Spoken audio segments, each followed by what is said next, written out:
Thanks, Tim, and welcome to this week's Sports Update. Now, if you've been following the girls' basketball team closely, you know that last Tuesday's matchup versus Westwood was one everybody had marked on their calendar.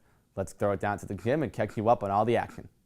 And this one turned into an instant classic as two powerhouses of the Tri-Valley League went at it inside the Norwood gym. Westwood got out to an early lead in the first quarter, but the Mustangs would crawl back, much in large part to inside passing. And we'll jump ahead to the fourth quarter here where the drama unfolds. Allison Giambanco gets a shot inside to fall. That would cut the lead to 6 at the time being. And again, Norwood getting opportunities down the right side. You see Giambanco again getting one to fall, cutting the deficit closer and closer each time. And this is where it gets good for Norwood. A steal there, getting caught was Westwood. And this is going to lead to a huge three-point play from Erin Reen on the far side of the court. That cuts it just to 2 points.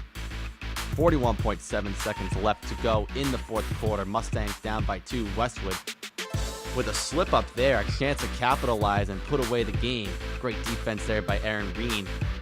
They eventually force a foul here. It's going to be a 1-on-1 shot with 15 seconds left. Still an opportunity for the Mustangs.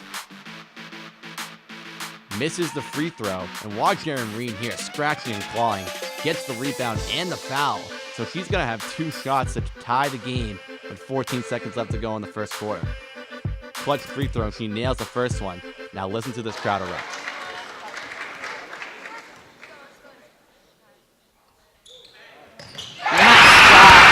There was no medal on that shot, no medal on that shot at all. That clutch free throw would force overtime in game 1. And Norwood really wouldn't look back as they took a couple early baskets, capitalizing on some inside passing. Good transition basketball from Coach Lepley's team and ball movement, as we discussed in last week's sports update. Once again prevalent. And a free throw here from Giambanco would pretty much ice it for the Mustangs. They improved to 10-0 and they clinched a tournament spot in the process. They beat Westwood by a final score of 51-46 in overtime. Moving on to the boys' matchup, taking place just a couple minutes later. Similar to how the girls' game started, Westwood would get off to an early lead, but the Mustangs would crawl back, much in large part to the three-point game. And the three ball was the hot hand of Dan Grasso. As you see here, he launches one down the left side. They would take the lead with that three-pointer. You can see Coach Oliver trying to calm his team down with the lead. And again, jumping ahead to the fourth quarter, the hot hand, Dan Grasso, launches another three. And Westwood, many opportunities to pull away with this one, but Norwood getting opportunities to call right back in it. And who else but Dan Grasso, the three-point shot all the way down the top. 44 seconds left to go. That cuts the lead to 2. One possession game here. And you can't fault Norwood for some great defense, but a great cutback move by the Westwood guard. And a great 20-foot shot. That would put it out of reach, and the Wolverines would win 56-52. In a Tri-Valley matchup versus Norton, the Mustangs cruised to a 7-0 victory at the Foxborough Sports Center, led in large part off a hat trick from senior Joe Spadorska. The win improves their record to 3-3-2 overall, all of them being conference games.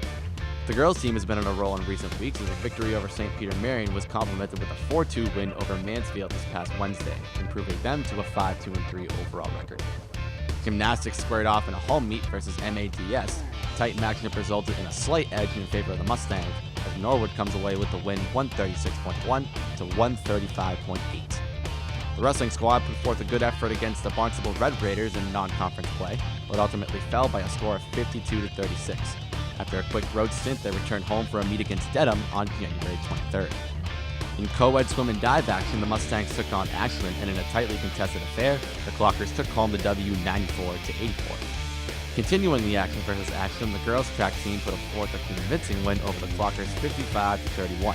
Myra Hines, Olivia Bodette, Maren Giambanco, Madeline Berry, Vivica Cord, and Sada McLeod were all first-place winners in this meet. And the boys track also with a strong performance, beating Ashland by a 67-18 final. We throw it down to a sneak peek of Mark Hoover's interview with some of the members of the team on this week's Sports Extra.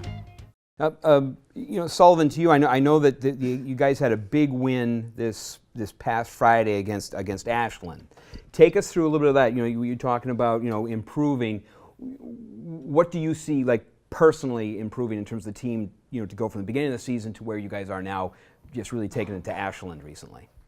Well, I think individually we're like pretty strong, but I think we need to work on like coming more together as like a team. Because I feel like scoring points individually, that's easy, but like working as a team, especially like relays, that's like the hard part. Right.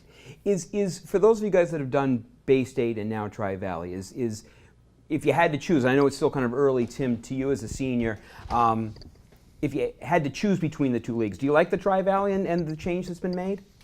Yeah, I'd definitely say Tri-Valley is an improvement on Bay State, because Bay State, what the major struggle was that a lot of the schools were way bigger than ours. Yeah. So they'd have like 3 good players for every 1 strong runner that we had. And so basically the Tri-Valley, like the schools are a little bit more on the lower side in terms of how many students go there. So we're definitely, it's a lot more competitive at the meets, and that's what makes it more fun. So I think definitely Tri-Valley is an improvement over Bay State for that reason. Well, that's all for sports this week. For more sports news, you can follow @Mustangs on Twitter and go to NorwoodMustangs.com for scores and scheduling updates. Back to you, Adeline.